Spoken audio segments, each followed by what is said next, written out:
வணக்கம். சற்று முன் கிடைக்கப்பெற்ற மிக மிக முக்கியமான செய்தி ஒன்று வெளியாகி உள்ளது. முதல்வர் ஸ்டாலினை கைது செய்யப்படக்கூடிய அனைத்து ஏற்பாடுகளும் நடைபெற்று கொண்டிருக்கிறது.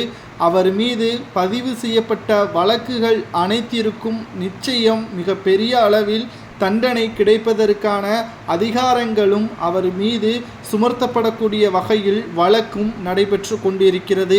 நமது தமிழக முதல்வர் ஸ்டாலின் மீதா வழக்கு யார் பதிவு செய்தார் என்ற அனைத்து தகவல்களையும் இந்த வீடியோவில் முழுமையாக பார்க்கலாம்.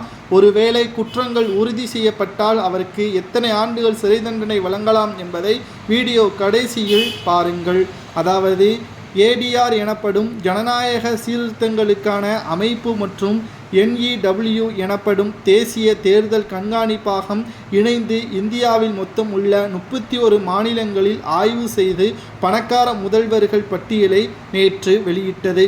இந்த பட்டியலில் முதலாவது இடத்தில் ஒட்டுமொத்தமாக சுமார் 1630 கோடி இருக்கும் நிலையில் முதலாவது இடத்தில் ஆந்திரா முதல்வர் சந்திரபாபு நாயுடு அவர்களும் தற்பொழுது ஒட்டுமொத்தமாக 14வது இடத்தில் முதல்வர் ஸ்டாலின் அவர்களது சொத்துக்களும் இடம்பெற்றிருப்பதாகவும் அவரது சொத்துக்கள் 8 கோடி என்றும் குறிப்பிட்டுள்ளார். எனக்கு கடன் எதுவும் இல்லை என்பதையும் அவர் தெரியப்படுத்தியுள்ளார்.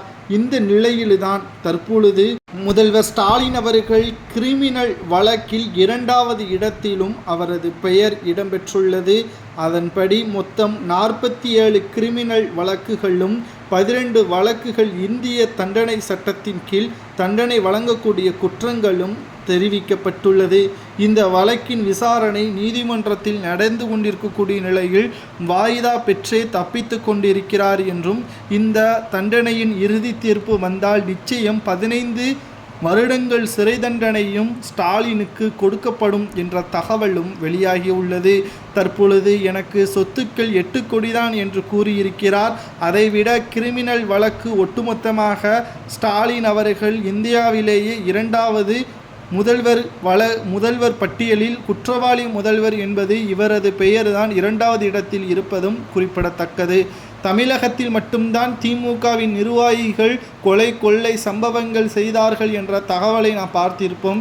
ஆனால் முதல்வர் மீதே தற்பொழுது குற்ற வழக்குகள் இருப்பது இதுதான் முதல் முறையாக தமிழகத்தில் நம்மால் பார்க்கவும் முடிகிறது. இத்தனை வழக்குகளை பெற்று முதல்வராக பதவியில் இருப்பது சரியா தவறா?